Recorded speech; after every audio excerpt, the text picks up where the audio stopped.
Confidential support from specialists who will listen to you, believe you, and understand how hard it is to talk. It still matters. Go to gov.uk/sexual abuse support to see the support available. Welcome to the Broken Metatarsal, where we celebrate everything that noughties football had to offer. My name is Rich Williams. Joining me today, Planet Football editor Mark Holmes. How are we doing, Mark? I'm well, thank you. Our European footy expert, Pete Farries, is here as well. Hi, Pete. Hello, everyone. And a former footballer turned broadcaster who made over 350 senior appearances for many clubs, from Mansfield Town to Macclesfield Town, Chesterfield to Chester, essentially a collection of clubs that sounded similar. It's Martin Gritton. Martin, welcome, mate. Thank you, Rich. What a nice intro. Thank you. I spent a lot of time on it. So Chesterfield and Mansfield. That's interesting. That's crossing the divide. That. Do you know the worst thing is when you don't know that was a rivalry. So I signed for because I came from different sides. So I signed for Mansfield when I was playing for Grimsby. I was there on loan. From Lincoln on loan. But I signed for Chesterfield from Macclesfield. So I'd come from two different directions. I was like, these are quite close together. It turns out they hate each other. So yeah, that didn't go down too well. My initiation. Real hatred there. Real kind of North Korea, South Korea style hatred going on there. Well, welcome along to the podcast. It's absolutely fantastic to have you with us. So thanks for that. We need to just very quickly recap something which is going to cause me quite a lot of pain, actually. A couple of podcasts ago, we did you see Mark's already smiling. We did the noughties draft for the best Premier League noughties teams, which we did. And Rob, as conveniently as he came bottom in the poll of who had the best team, is not here today. But we do have to say congratulations to Mark Holmesy Holmes for getting the most love for his team on Twitter. So it pains me to do it, but fair enough. You had the best team, mate. Well done. It was an absolute no-brainer. It did help with two Leeds fan on the podcast, to be fair. I won't pick any Man United players, so it left me with quite a few to go at, but no-brainer, boys. I literally just said something nice about you and you slapped me back in the face, and you didn't have to do that. You could have just been a lot nicer than that, but you didn't. You went straight in there. Where is everyone today, by the way? Obviously, we're not in the studio at the moment. I'm in my nan's spare room. I'm in my girlfriend's office, which is kind of the same thing. I'm just in my flat in Battersea, in my bedroom, my makeshift office. Yeah, I'm back in the bedroom today. I've been kicked out of the dining room, unfortunately. Oh, mate, I knew that was only going to last for 1 week before you got kicked out of that. Okay, well, let's get on with today's podcast, because each episode we dig into one element of the noughties, from the sublime to the ridiculous. Today, we're talking players moving from team to team, the ones that shocked you, the ones that made your smile beam, from players you never thought would grace your grounds to the ones that were signed but then rarely found. Signings that left you feeling head over heels. Today, we remember the noughties' craziest transfer deals. So, Mark, can you just give us a little bit of background on why we decided to do this pod? We mentioned it on the things we loved about the 2000s as one of the things we liked most, were just transfers that just caught you off guard, really, and took you by surprise. Because back in those days, stuff could happen without you finding out about it, until literally a player was holding the shirt in front of the home end. And there's sort of three types of mad, weird transfers. There's like the wow signings that were like, Jesus, that is, shocking the world kind of thing. Then there's like the what the fuck signings, really, when a club signs a player, you think, what is happening there? What are they doing signing them? And then there's those ones that are just a little bit dodgy, and we think, what's going on there? So there's a lot to go at in three quite separate kind of weird transfers. Before we get into those kind of three things, Martin, you're the only one here of experience of transferring. You've had plenty of transfers. But generally speaking, the inner workings of those transfers, the strange things that go on, there must be quite a lot of stuff, particularly back in the noughties, where you think, really? Yeah, the oddities of, I suppose, when you move teams and there's literally no airs or graces, unless it's in the summer, you've just got to go the next day. So like I remember driving up to Grimsby from Torquay on Christmas Eve. I signed for them, and that was just like, I was straight into a hotel on my own, over Christmas in Grimsby, and I was just like, what the hell? Because it's quite bleak up there as it is. So love a seaside town, obviously. I did love my time at Grimsby. It was a great experience, but yeah, that was a shock to the system, going from the English Riviera to the North Sea. In the lower leagues, it's a lot simpler because it's the old facts. It's just like a simple piece of paper. You've got your contract. It's pretty straightforward, but the legalities of the modern transfer is a little bit different. I mean, obviously, you don't have to name names, although you can if you want. But what's the sort of weirdest transfer story you've heard when you've been sort of in and around the game, obviously? I mean, to be honest, the ones that I can never kind of get my head around, I like the Peter Odemwingie one. You know, the one where he's like driving in and he just does a U-turn and comes back, and things like that are just basic admin. You know, you like to be guaranteed. You want to go down there, you want to have the contract. When I signed for Grimsby, the chairman changed the terms of the contract while I was driving up, and I was stuffed. I kind of had to go along with it, and then had to renegotiate, and just kind of those sort of things that you. Well, did he do double your wages? Yeah.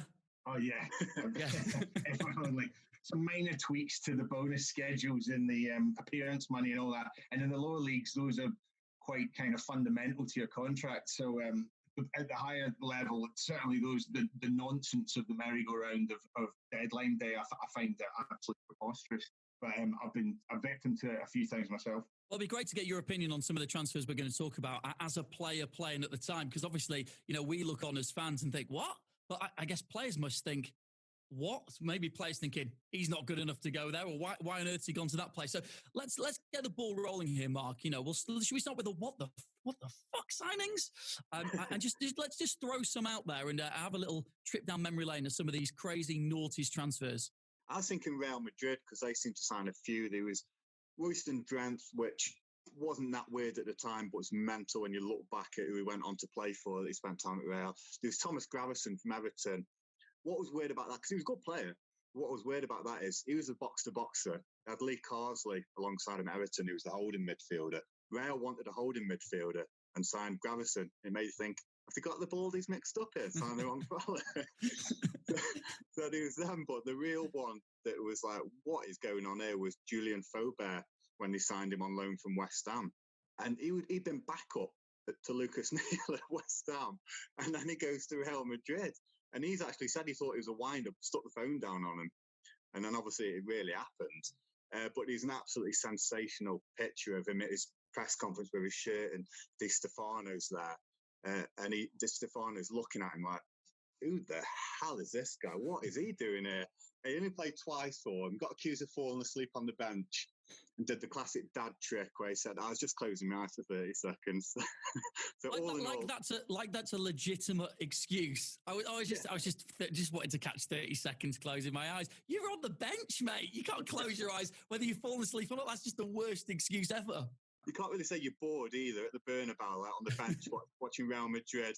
To be honest, it was a shit game. There's plenty of 30 winks. Is it legitimate to say that if any player receives a phone call and they themselves are thinking, you what? Then that's a strange transfer in itself? Absolutely. I mean, there was a couple. It's weird because very often because your agent will be speaking to people and there's a certain shift that you can kind of predict or kind of see there's gaps opening up that might happen or that might happen. But yeah, sometimes when you see lads that have got taken on from, I don't know, you remember the striker Nick Blackman? Yeah. Nick Blackman. So he was in our youth team at Macclesfield, and the youth team manager hated him because he just had a bad attitude. But Paul Ince had been manager of Macclesfield. Paul Ince went to Blackburn, took him to Blackburn from the youth team, and his career went from there. So yeah, it can happen in the most absurd ways. Are we mentioning Tyrone Mears here? He actually someone on Twitter put him forward. I'd forgot all about that. Yeah, I mean, I don't know if you can find out who said it on Twitter, but incredible deal that in that at Derby at the time, he goes to Marseille without telling Paul Jewell he's going. Now, admittedly, if you're at Derby, with my girlfriend's from Derby, it's a place that I like, but if you're at Derby and Marseille say, come and play for us, I mean, I would like to consider myself an incredibly professional person, but I also wouldn't check with Paul Jewell. I'd be gone, and that's exactly what Mears did. He obviously went. There was a long-term problem. He then got a long-term injury, having gone to Marseille, and the whole thing just sort of fell apart around him. I think it took him months to actually make a debut in the UEFA Cup. So that deal to me is one of those mad ones where the player, obviously, along with the agent, goes kind of rogue. They kind of go rogue to not an acceptable extent, but in a way that you understand how it happens. He wants to play for Marseille. But then it all collapses around him. And that's kind of this kind of hubris, which kind of kicks in with this deal, isn't it? You mentioned the agents there. I mean, agents are definitely going to get their fair airing when we get to the dodgy signings category, I feel, later on in the podcast. Can I throw one in there? Christophe Dugarry from Bordeaux to Birmingham in 2003 was not something many people saw coming. International France, a World Cup winner as well. I'd read somewhere that he had a cup of tea and a biscuit with Steve Bruce, and he was after that he was persuaded to come. So that's the power of a cup of tea and a biscuit, everyone. Must have been Yorkshire tea. There's some great stories about him at Birmingham that they wanted him on the rowers. And he just said, "No, I'm a footballer. I'm not a rower. Wouldn't do it." And they went on the pre-season talks. He ended up signing. He went on loan and ended up signing for him.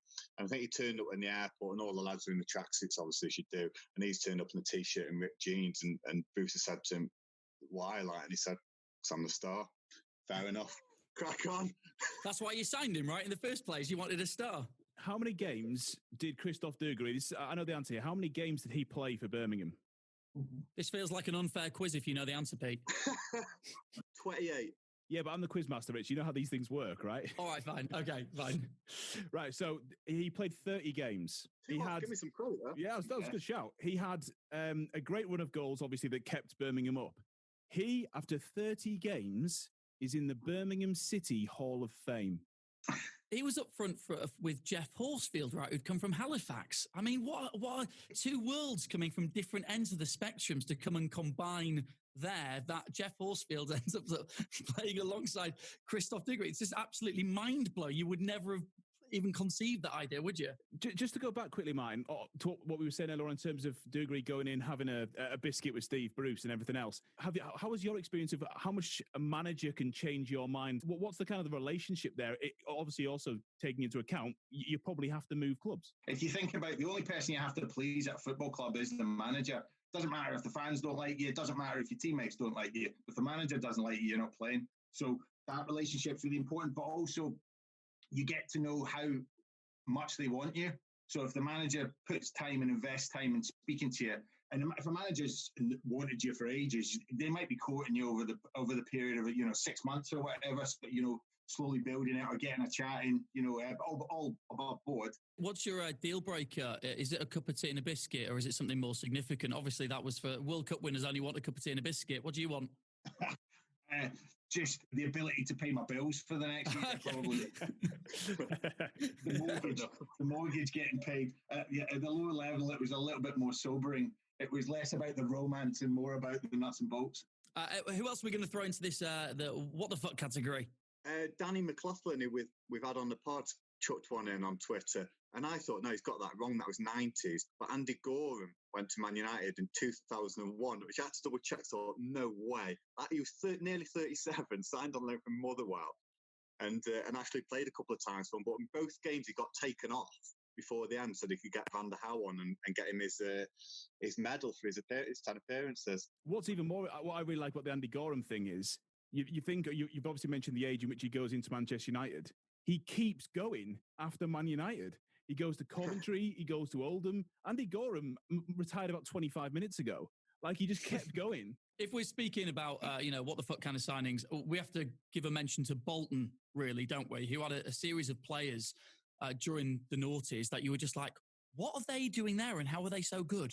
Yeah, I think Dugarry as well and all the Bolton ones come into like the wow signings, really. Like, it was what the fuck Birmingham signed Dugarry and stuff, but like Okocha, Hierro, Campo, Okocha and Djorkaeff up front for Bolton, like, what the hell is going on here? Just ridiculous, but it was amazing. I don't know how old I would have been at that time, but I was doing a Bolton player celebration, like playing for my local team, doing the old one-legged dance, the Okocha dance. That's a Bolton player. That's how much everyone loved Bolton at that time. It's just absolutely brilliant. And just Okocha, those 2-3 kicks against Villa, I think it was, the rainbow flick over Ray Palzer. Like, that team has made such an impression all these years on. But they still had like Kevin Davies playing for them. The mix of it all was just ace. It was the flair with the kind of, and this might be unfair, but with that kind of traditional view of Bolton, and actually what has become now the view of Sam Allardyce actually as a manager, to have all of that flair in there, it was just unbelievable. Djorkaeff arrives from Lawton, things going a little bit sour for him in Germany, but this is Yuri Djorkaeff, for the love of Christ. He's played at Monaco. He's played at PSG. Inter. He's unbelievable. He just walks through the door and starts doing these amazing things. And that was during a period, I mean, my club, Middlesbrough, were making kind of huge signings like that as well. I mean, we could argue that in terms of the what the fuck signings, Juninho, Fabrizio Ravanelli signed for Middlesbrough. I mean, that is one of the maddest things you could ever think of in your entire life. And I experienced it for a year. He was unreal. And then, well, we all know what happened. But the fact of the matter is, the overstretching for these names, clubs could financially afford to do it still, like Bolton, like Borough, like a few others. You could still stretch for these big names. And then Campo, Hierro, like we've said, these incredible players at Bolton. It is the juxtaposition, isn't it, of the names followed by Bolton, isn't it? That's the thing. And I think also as well, more so now than ever, is that actually any kind of top flight team can sort of sign. You wouldn't be shocked to hear any team signing an exotic kind of player or something like that because they've all got the money to it. It's crazy. But then that was a bit like, why would they be there? It didn't kind of make sense, but it was brilliant to watch. Yeah, I was going to say, I'll throw a couple more players in the what the fuck category for weird ones. When they crop up, because I played most of my career in League Two, and you just get like when Edgar Davids signed for Barnet. Yeah. Yeah. And then you're playing against him and you're like, that's Edgar Davids. And you're still kind of pinching yourself because even if it's a shell of the former man, it's still Edgar Davids. It just kind of doesn't sit right. It's like some weird football manager thing, You're just like, what's going on here?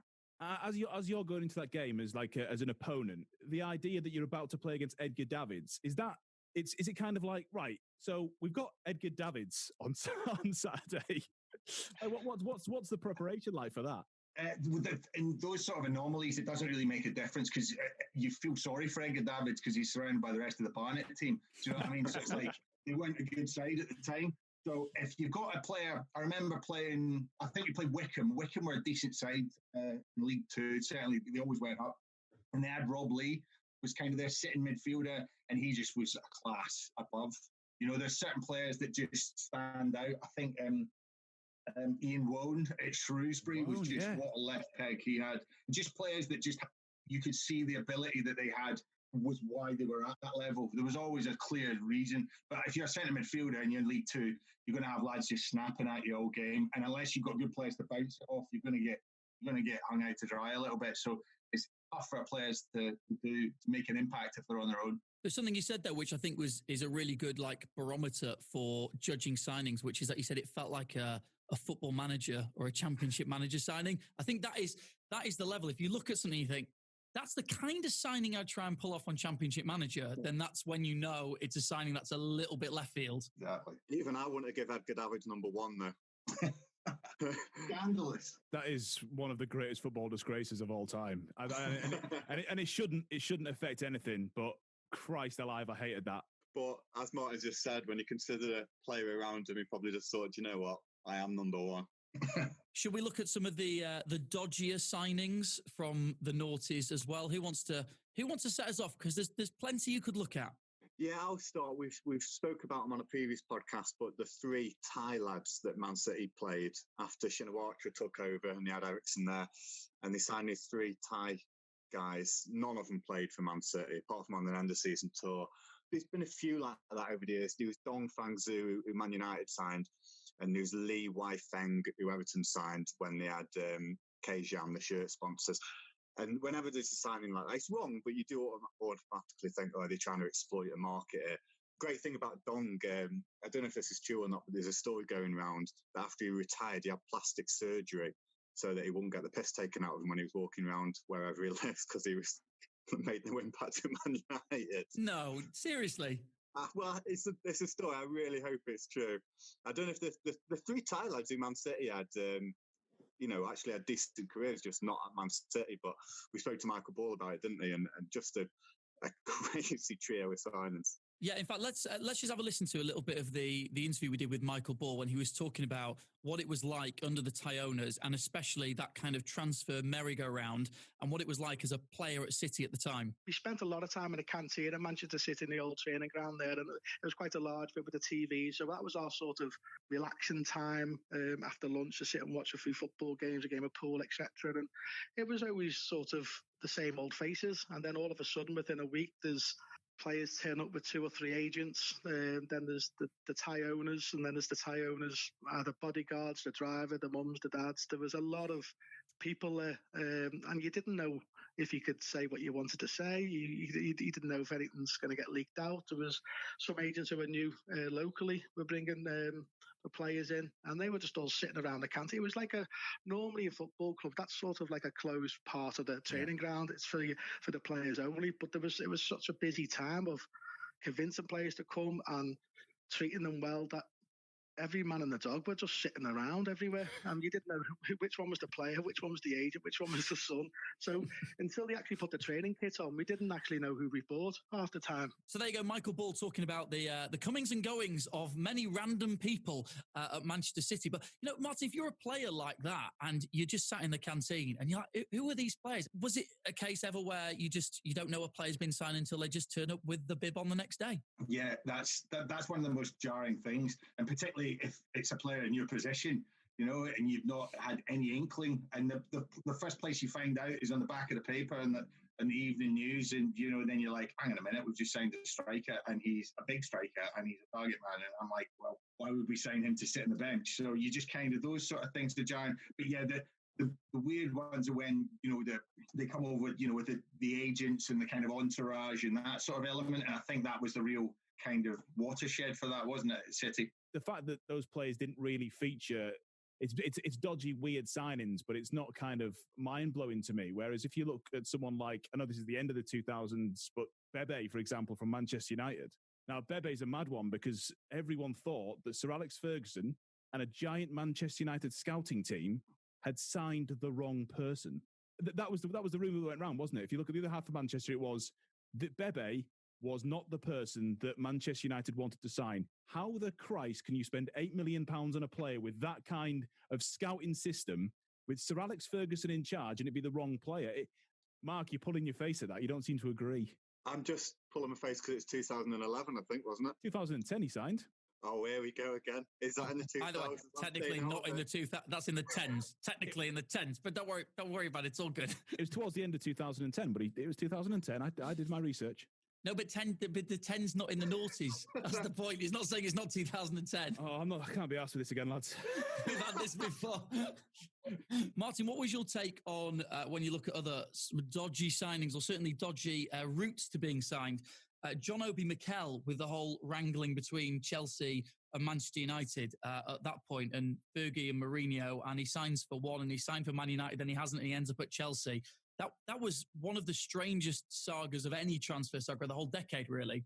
Yeah, absurd. And you look at players in that position, though, I mean, they're just doing the best that they can to probably leverage. But I would imagine going up against Ferguson and Mourinho is a bit of a rock and a hard place situation, you know, because I would imagine if both of them want you, that's great, but you don't want to piss them off. What was mad about that transfer is that when it all got sorted out, Chelsea ended up paying Lynn Oslo, the team in Norway, $4 million. He paid Man United $12 million to get, and he never even played for him. Imagine if you can do that, $12 million for a player who never even plays for you, take it. Well, that his name on a piece of paper, didn't they? Signed and good to go. He was at the press conference with the shirt and everything, wasn't it? Must be the most high-profile person to not sign for a club, if you see what I mean. It's got to be up there. I mean, there's no question. It's got to be up there. Who else have we got on the list of interesting signings? Mentioned briefly in a podcast we've done before, we have to give credit to West Ham, of course. Yeah, Tevez and Mascherano. That will forever, I don't know what you think about this, Mike, but that story will forever kind of be used as a watermark, as whereas football maybe lost its mind a bit, because Sheffield United understandably fucking furious after that. Carlos Tevez doesn't score, people forget. He didn't score for his first 1,000 odd minutes. It took him a long time to get going. He does score against Manchester United and get the... It was a pretty important one that he did score, though, wasn't it? Yeah. Mascherano barely plays. I think 7 or 8 times he plays, Mascherano, before he heads off to Liverpool in the... Couldn't get in front of Hayden Mullins, could he, to be fair? Yeah, I mean, and who could? But that obviously, I mean, people know the story. Third-party ownership. I mean, was it Mister Holdings and something else, wasn't it? And obviously Kia Jurabchin, and it all just builds and builds. And actually what happens is 2 phenomenal players come from Corinthians, but in the end, Sheffield United perhaps unfairly go down. Mascherano goes to Liverpool in the January, and Tevez keeps West Ham up and then disappears. I mean, it's just that story. I mean, in terms of signings, that's carnage. My mate, when I lived in Manchester, I was mates with the translator. He did some stuff with Man United, and he worked with Tevez there, but he worked with Tevez at West Ham.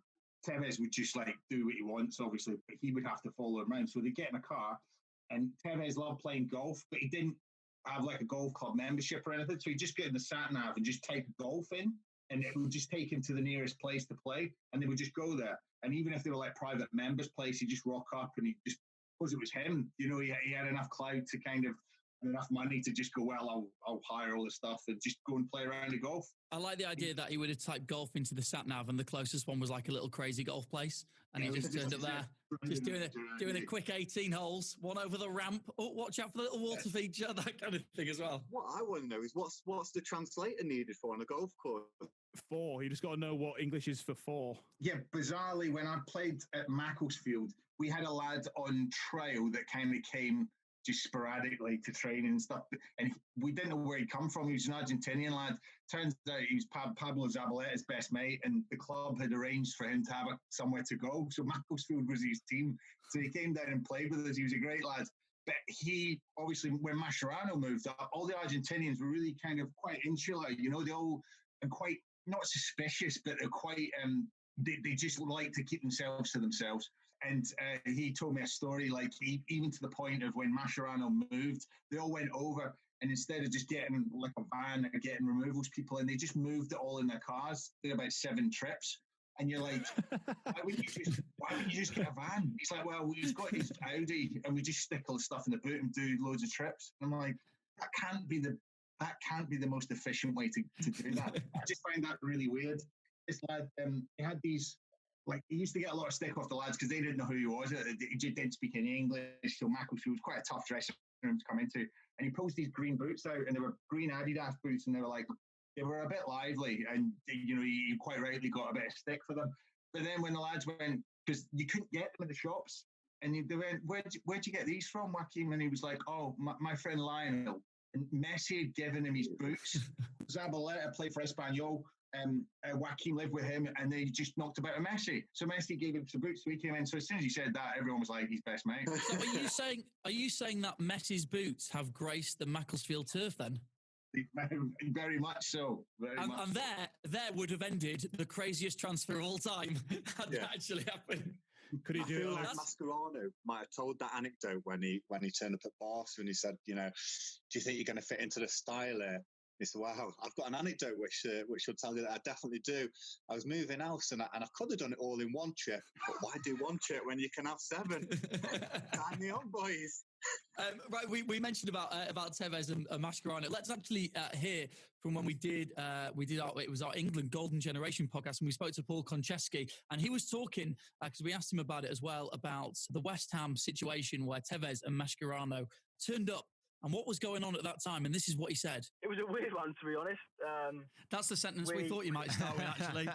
To be fair, we obviously see it probably like you guys did on the TV and at Upton Park, and they come out with the manager and the board, and then we was at training one day, and they just come out to train. So we didn't have no inkling that these boys were coming, and I think it was kept quite quiet. No one knew nothing about it. So when it did obviously happen, we see it probably just like the public see it as well. So what was it like in training when they first start playing? Is there almost a bit of a rivalry there, kind of thinking we need to welcome these to England in the Premier League? Difficult because they didn't speak English at the time. You have, you know, football banter and you have banter and you do this and you do that, but they're not really joining in. To be fair, Mascherano is really good. He learned English really quick, and I think Carlos, I think he understood a lot more than he let on. But I think a lot of players do that, don't they? But towards the end, listen, he got involved and it was really good. But that was 2 fantastic footballers. Let's not be critical about them. That was 2 fantastic footballers, and the standards when they was on form was unbelievable, and it was good to have them about in the training ground. Well, that's what I wanted to ask, because obviously Javier Mascherano didn't really stick around for too long. I think he only made about 5 league appearances. After watching that, did you expect him to go on and have the career he had with Barcelona and Argentina and Liverpool? you could see he could play this, but I'm not going to lie, you knew he could play, and maybe it was political. He didn't play at West Ham because the manager didn't bring him in and whatever. But you knew he's an Argentine international. He must have something. You knew he could go on and play, but the career he had was fantastic, and you can't take it away from him. But you knew he would go and play at the highest level, but he went on and done much, much more. In terms of transfers, do you have those moments as a squad where, you know, you're all together on the day and then just the next day, someone's not there anymore? Where's that come from? A total bolt out of the blue? Any players that just sort of disappeared without anyone realising that they were going to be going? You do get them ones, but to be fair, because all your stuff's normally at the training ground or in your lockers and all that, you do normally come back and you would see them. So, but there is boys that they think they might go, so you take everything, and then that night you get that call and you don't go back, and you don't speak to anybody unless you're really close, and you just say like good luck and blah blah. But other than that, sometimes it's just they've gone, they've shut the door, and it's a new beginning for somebody else. I guess these days someone's then responsible for removing them from the squad WhatsApp group. Is that how you know? Yeah, you're right. Konchesky has now left the group. That kind of thing. It don't normally take long either. Once you're signed, you're normally straight off that list. So they don't hang around no more. Oh, well, the harsh reality of the footballing world, there, Paul. It is, but that's life, ain't it?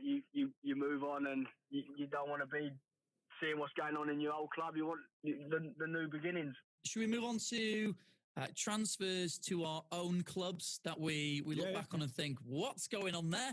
I'll get the ball rolling with the strangest one of the noughties has gone down in folklore and history for Leeds United was Peter Reid doing a deal with AC Milan, picking up the phone to sign Brazilian World Cup winner Roque Jr. to come and play at Leeds United. Obviously, the season where everything was going downhill, as we know. But when he signed, when that name was sort of said, everyone was like, oh, wow. All right, we'll have a little bit of that. He was shit. I mean, to be fair, in a struggling team, you've got to say that. It was in a team that was struggling, which is never, and, you know, he came in and what you expecting him to do. You know, Leeds lost, I think, 4 games. They shipped in 16 goals when he was playing, including a 6-1 defeat at Portsmouth. And the only thing he did that was good, he scored, this is really random, he scored 2 goals against Man United in the League Cup. I don't know how, I don't know why that happened. But other than that, it was just one of those really strange things. And Roque Jr. has gone down in history as the oddest Leeds United signing that anyone can get their heads around. Peter Reid, AC Milan, Brazilian World Cup winner, and really bad when he got here. The combination of all those 4 things just makes it very, very odd indeed. To be fair, Rich, at that point, you could have put Messi in that team at Leeds and you'd have still been absolutely fucked. So even in some shiny green boots, I think we would have still been a bit screwed. And if I could just add one more in as well, because that's Roque Jr. as one, and this is actually at the end of that season. So Leeds get relegated at the end of that season. The following season, Alan Smith, Leeds born and bred, Leeds through and through. The man that if you cut him, he would bleed Leeds United. A man who said he would never play for Manchester United. And of course, the circumstances were strange.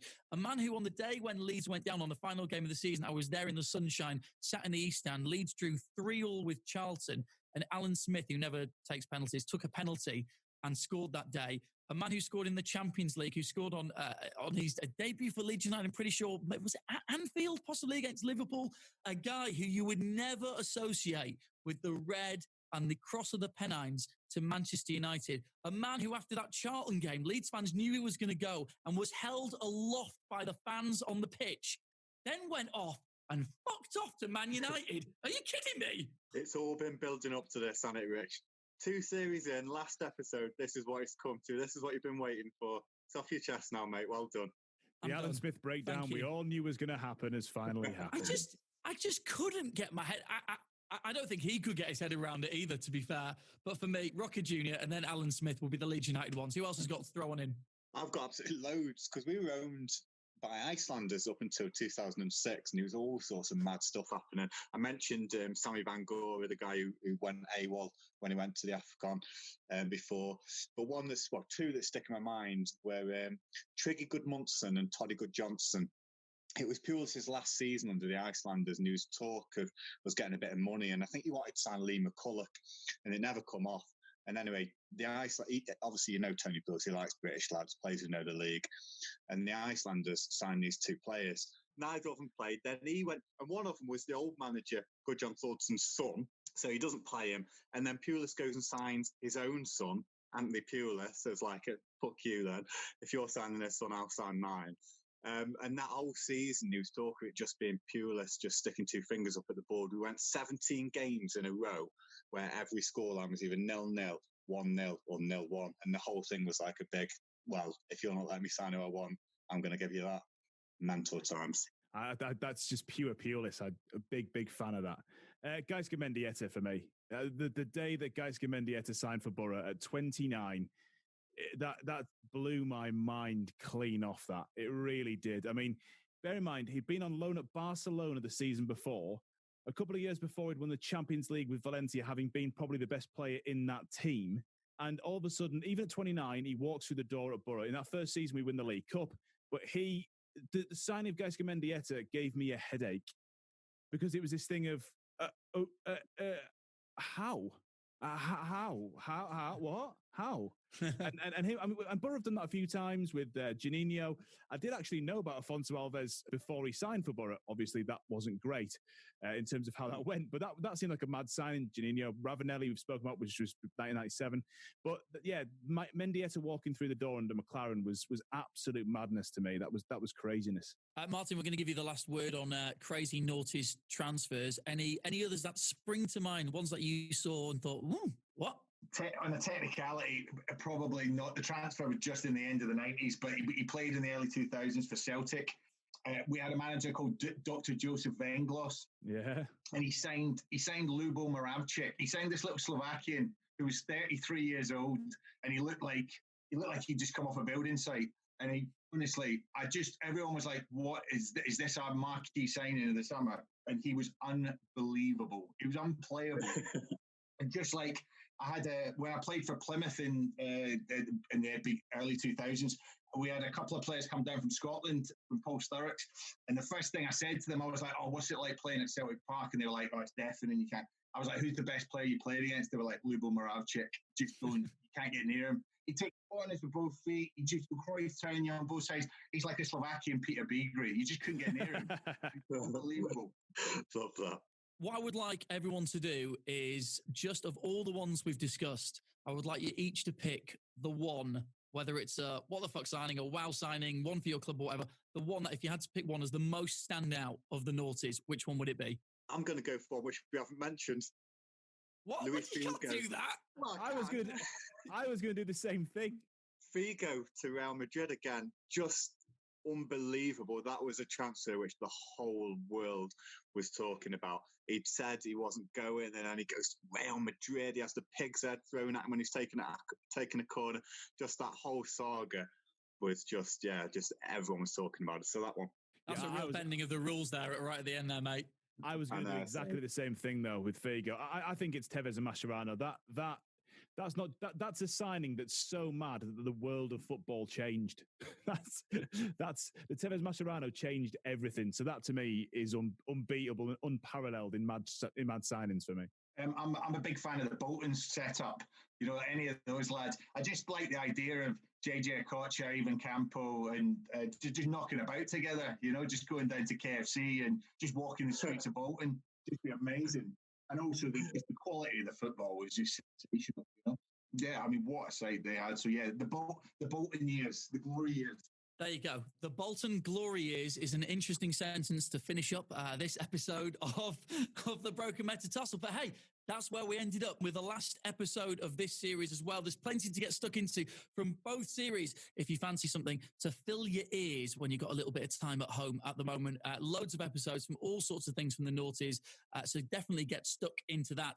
Thanks to everyone, by the way, who's been reviewing and rating. We are hugely, hugely grateful for that as well. But until the next time, whenever that might be, Mark, Holmes, thank you very much. Adios. Pete, you can go and reminisce about Middlesbrough's glory days. Long time ago. You might have to do some digging there. And Martin, thank you so much for joining us on the podcast today. Thanks, lads. It was a pleasure. And we'll see you next time on the Broken Metatarsal. Take care.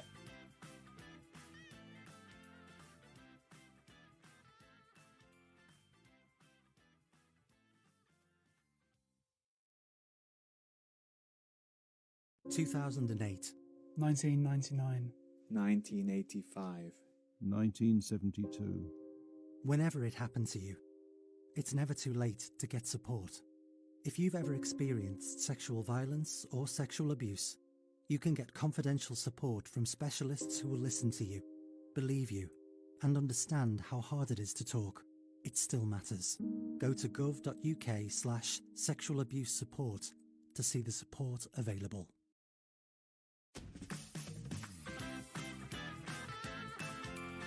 Welcome to the Broken Metatarsal, where we celebrate everything that Naughty's football had to offer. My name is Rich Williams. Joining me today, Planet Football editor Mark Holmes. All right.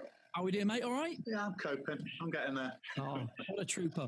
Also, comedian and gooner Alex Brooker's back on the pod. Hello. And fellow comedian and Manchester United fan Danny McLaughlin joins us today as well. How are you doing, Danny? Yeah, I'm all right. How are you? Very good, thank you. We'll have to just do that quick thing. Obviously, things slightly different than usual of just finding out exactly where everyone is coming from today. So, Mark, where are you today? You were in the bedroom last time we spoke.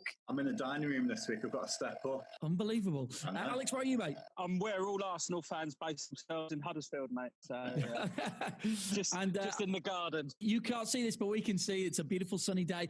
And Danny, where have you got you today, mate? I'm in the kitchen today. I've got some turkey that I cooked yesterday. I'm going to have a nice sandwich later. Danny, Alex, it's been a while since you've been on the pod. How have things been treating you? You both well? Yeah, I'm all right, mate. I get out a lot less these days. Good things about this as well. It's just like an hour away from my kids, which is just wonderful. It's just a godsend at the moment. I can't say enough how much there's times of the day when they're just doing me head in. Yesterday I was trying to do a little bit of the homeschooling thing. Like, I'm not over egging the pudding, because at the end of the day I'm not a teacher. We're doing a couple of like maths worksheets with my 9-year-old who had a long division question she had to do. I could not remember the long division. Does anyone remember the long division method? No, not needed in real life, is it? So what's the point? Gave her a calculator. Colouring in the lines, mate. So let's introduce this week's theme. Each episode, we dig into one element of the noughties, from the sublime to the ridiculous. You might have noticed we've already introduced the two teams that are supported by our comedians this week. So today, we remember the rivalry to end all other rivalries. When Keenan Vieira would love to spar, Keown jumped on Rude after his pen hit the bar, pizza was flying, both teams riding high, stray boots were kicked, landing on Beckham's eye. When tunnels were feuding just out of our view, it's the Battle of the Titans. It's Arsenal v Man U. Fortune, the final whistle blows, and Arsenal are champions this time.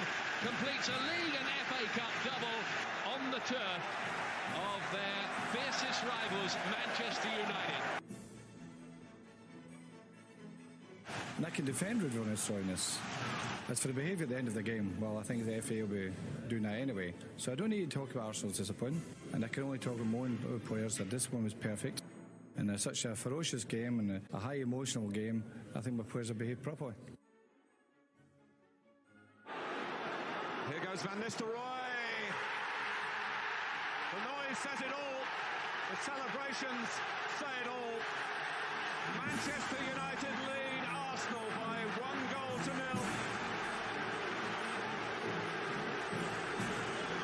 Well, he's just exercised some demons, the boy. See up there. See up there. Shut your mouth up, you. Come on, every week, you. Come on, you're a nice guy. Come on. Absolutely lovely wordplay there, mate. I enjoyed every bit of that. Thank you. I can't do the long division method, but if you want a quick intro to a pod, I'm your man. So we're all good. Before we start off with this, because obviously this podcast is a noughties podcast, but Mark, it's probably worth giving some context. This didn't start in the noughties, did it? It had been going on beforehand at the back end of the 90s. Yeah, even before that, Arsenal v Man United's always been a rivalry. If you've not seen it, there's an amazing 21-man brawl from 1990 when they both got dot points. So it had always been going on. And I think it was when Wenger come in, it really stepped up a notch, because obviously United had dominated the first few years. You'd seen off Blackburn, you'd seen off Newcastle, and then Wenger comes in and There's a brilliant quote from Fergie about it. He says, they say he's an intelligent man, right? Speaks 5 languages. I've got a 15-year-old kid from the Ivory Coast who speaks 5 languages. So straight away, he doesn't like that this fella's coming in and, being talked up as an innovator and all this kind of stuff. And then Arsenal obviously win the double in 98. And then the next year, United go and win the Champions League. It's really close. They win it by 1 point. But then it looks like they've seen him off. Because the next 2 seasons, 2000, 2001, United win by 18 points and then 10 points. So you think, he's just seen off another pretender, really.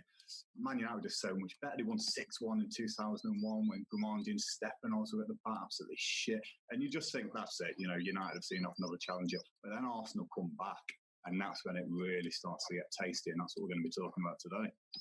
I liked a couple of things during your little intro there. Firstly, Danny's big smiles on his face when you were talking about the early Man U dominance there. And secondly, the birds that are tweeting in the background in your garden there, Alex. It was a beautiful setting to what Mark was saying. It was gorgeous. It was lovely. Yeah, it was, yeah. It's really romantic, isn't it? They're still going now. Yeah.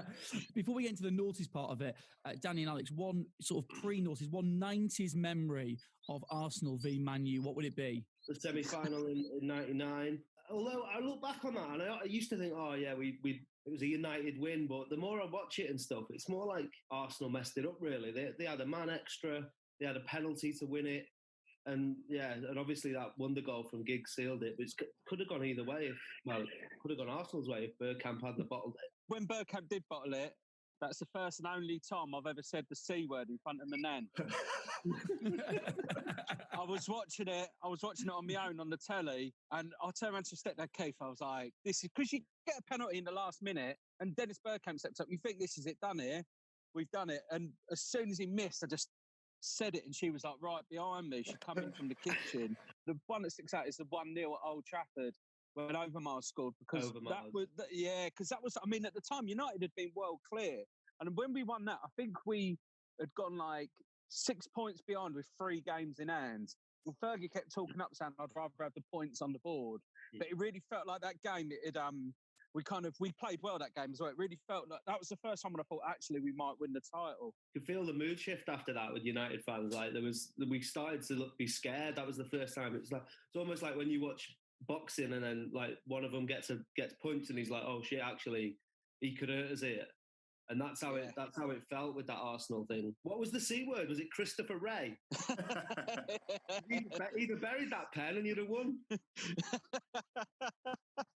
Yeah. Didn't Christopher Ray go from like playing Premier League football to non-league in about 3 years? It's something mad how quickly his career went downhill. It's funny, when he was sort of looking back at all this, obviously for you two, all these are really fresh in your head because you support both those teams. I know Mark and I were like looking back over all this stuff and can't believe we've got midway, even further than midway into the second series, and we haven't done this podcast yet. I'm going to start you off here, Alex, and you can take us through this beautiful moment for you because, of course, Arsenal go and clinch the double at Old Trafford, don't they? Yes. Yeah, it was amazing. I mean, again, that game, though, we were so much on top, even in that game. And I remember we had these mint gold kits. The abiding memory of it is obviously Wiltord scoring, but the celebration where you think that Canu's done broken the world high jump record when he goes over him, because the camera view doesn't show that he's like on his knees. The greatest gif of all time, that. It is mad when you watch that. It's gone so high. Yeah, that's like my kind of big, my big memory of that game is just thinking, how high did Canu jump there? It's like, but I mean, that to win the league at Old Trafford, you've got to bear in mind that came after United had been so, like Holmesy said at the start, they'd regained dominance big time. I mean, that 6-1 at Old Trafford was just embarrassing. I remember watching that and thinking, we'll never play that bad at Old Trafford again. And we actually ended up playing worse. Yeah, too. I did some research on that 6-1 and I got the match report up from the BBC, and there's a line on 81 minutes where it says, Luke Chadwick weaves through the visitors' defence. Wenger looks on with disgust. It was absolutely ridiculous. That 2002 season, we went for a ridiculous scoring run. And it's frustrating for me because I still think that the season afterwards we should have won it again, and we ended up blowing that as well. And that was the year when the FA Cup game when Fergie booted the boot at Beckham and stuff like that. And I can't remember who it was that got injured, but Seagan came into defence at the end of that 2002-2003 season. And you thought, yeah, this ain't good, this guy. He's not. Luke Chadwick licking his lips with delight here, thinking, I'm in here. I don't think Wenger's made a good signing here. And actually, it ended up that kind of heralded that he didn't actually make that many amazing ones after that, if I'm honest. Taking it back for a moment to Arsenal winning that game at Old Trafford and, sealing the league title there as well. But what did that feel like? Where were you, Alex? You got memories of where you were watching that and how that felt at the time? That double that season, it was one of the weird ones because 97, 98, I didn't get to go that much because I was still a bit too young. But that double season, I'd gone to a lot more games and it felt like I felt kind of more, more connected with the team than what I was before. And I really enjoyed it. Also, I'd started drinking by then. So it was absolutely brilliant because it was I remember getting back off a family holiday in Tunisia when we beat Everton to win the title in 98. But 2002, we were just getting on it the old time. That was amazing that time as well because you had Soccer AM and stuff like that. And it was just a great time to be a football fan. Arsenal were winning the double. I turned 18. Still hadn't lost my V plate, sadly, but I thought that was coming. And, it wasn't. There's a few years up on it, mate.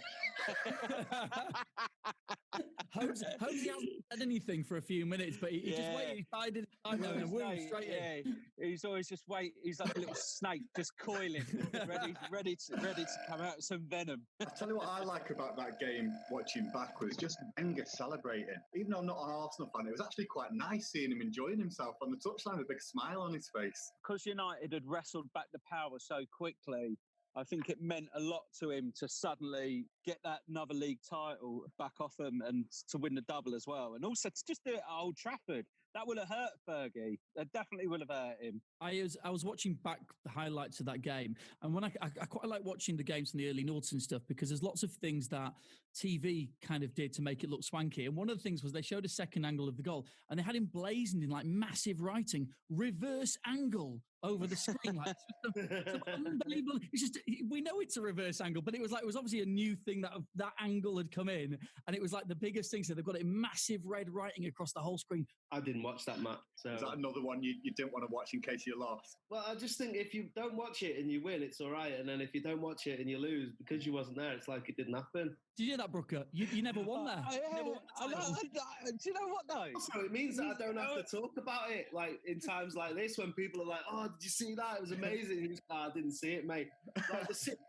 When we get battered, as a United fan, it's always best to just say, oh, I didn't see it. But that game, I remember it because I was playing for Winsford United at New Mills and in the youth team, and I remember we won that 2-1. So that was the big game. In your mind. Sky Sports emblazoning reverse angle whenever you had the ball on that. I shouted it because we didn't have Sky Sports, but when the striker scored, I shouted reverse angle because I was behind it. In the following season, that FA Cup 5th round, it ends up with a defeat for Man United and a boot in the eye of David Beckham. That has to be one of several, but one of the most iconic moments of this rivalry. The thing I remembered most about that game was Giggs danced around and he blazed over the bar with an open goal. And it was like he meant it. Right. Yeah, it was ridiculous. It was like he was like, I bet I can hit this over with my right foot. You're all saying I'm shit with my right foot. I bet I can hit this. Watch this now. And the concentration in his face. If you look back, it's like he's trying to scoop it over. It's so weird. That would have been a completely different game. And that thing with the boot in the eye as well.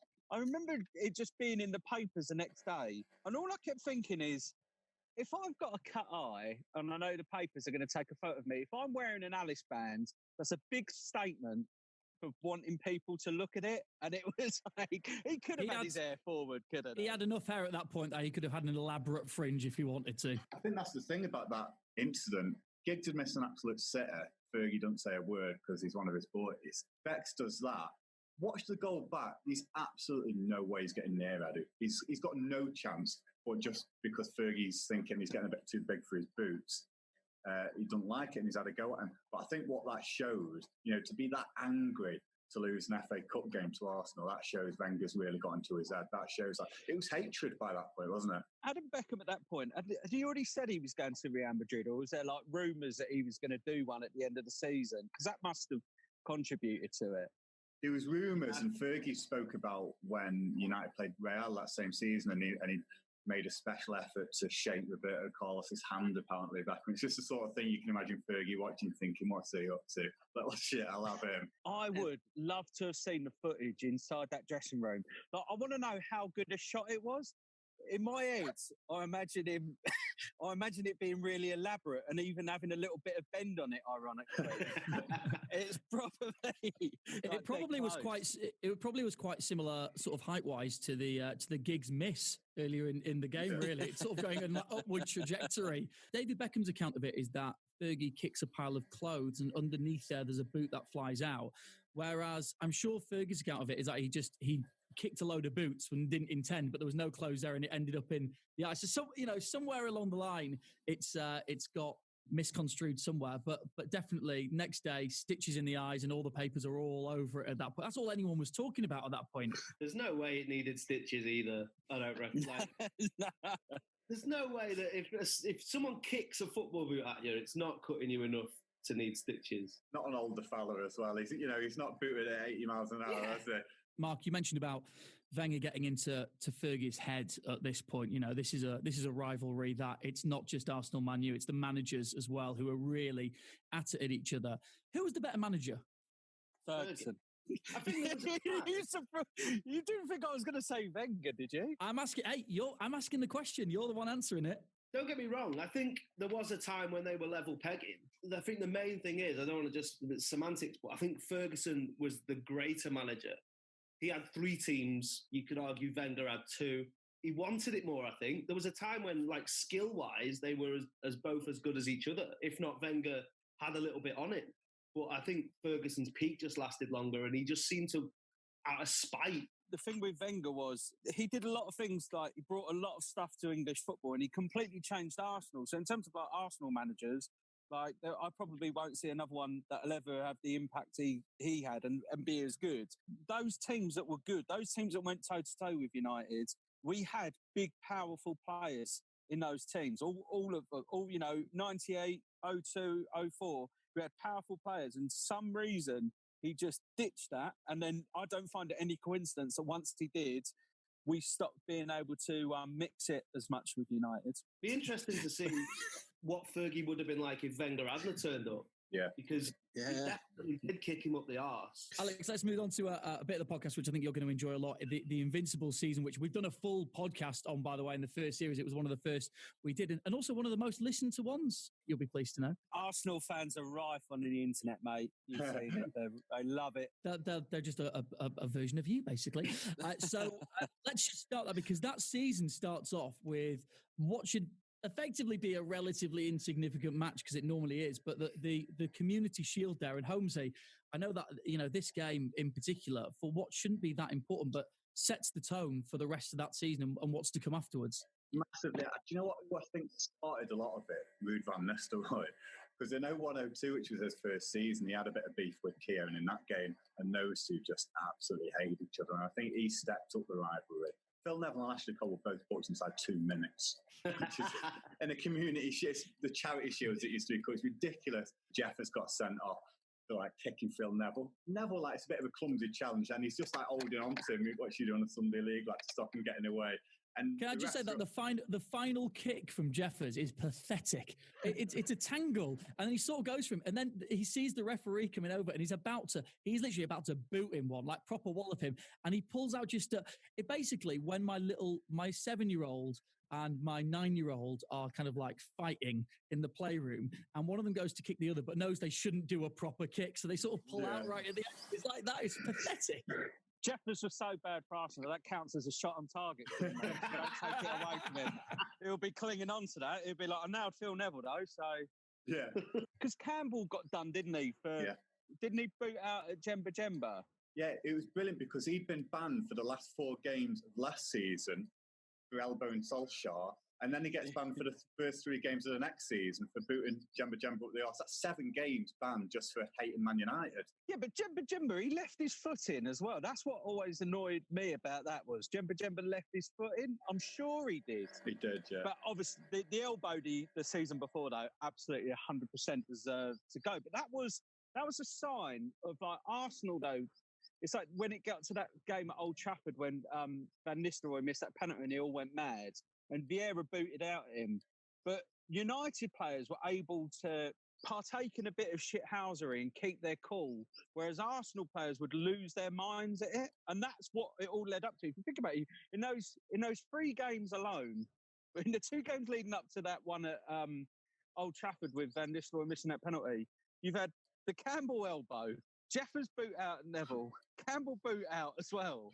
So it's like I think it was inevitable. Clearly, United were getting under Arsenal's skin, and then obviously we all know what happened with that penalty when Keown went mad. For me, that bit of footage is the iconic noughties moment. Van Nistelrooy has the penalty in the last minute. There's been lots going on earlier. Who got sent off in that game?